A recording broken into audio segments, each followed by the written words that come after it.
Hello, welcome back to my YouTube channel. तो एक और आज हमारे पास पार्सल आया है, तो देखते हैं इसके अंदर क्या निकलता है। तो इसके अंदर से देखते हैं हम बॉक्स में ओपन करके कि इन्होंने कौन सा फ़ोन हमारे पास रिपेयर के लिए भेजा है भैया ने। तो ये ओपन करते हैं अभी हम। तो ये निकला है Realme X3। ये सुपर जूम वाला नहीं, ये नॉर्मल है और इसका सिम ट्रे भी नहीं है इसमें। जब हमने इसे चेक किया तो ये फ़ोन ऑन नहीं हो पा रहा है। तो जब हमने इसे चेक किया, चार्जिंग पे ले रहा था 0.1 रीडिंग, और किसी ने इसकी बैटरी को भी छेड़छाड़ किया हुआ है। मे बी ऐसा ना हो कि हमें बैटरी डालना पड़े। अगर हमारा यही बैटरी से फ़ोन ऑन हो गया तो ठीक है, नहीं तो हमें बैटरी नहीं डालनी पड़ेगी, नई डालनी पड़ेंगी, ठीक है।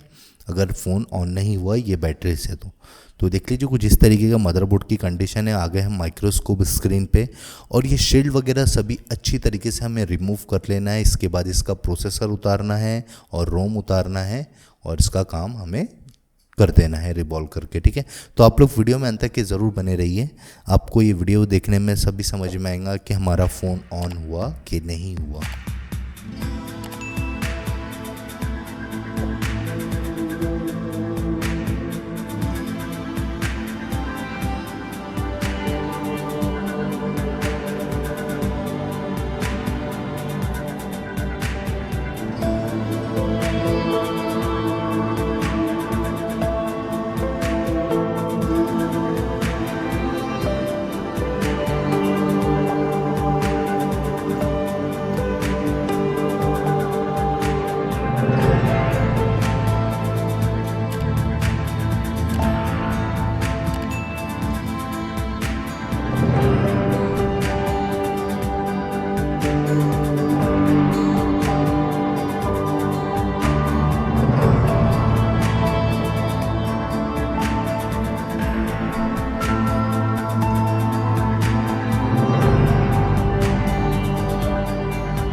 तो देख लीजिए गाइस, जो प्रोसेसर है हमने पहले बैठा चुका है, अभी रोम आईसी भी बैठ चुकी है और हमने शेक किया तो ये हल्की सी शेक भी हुई।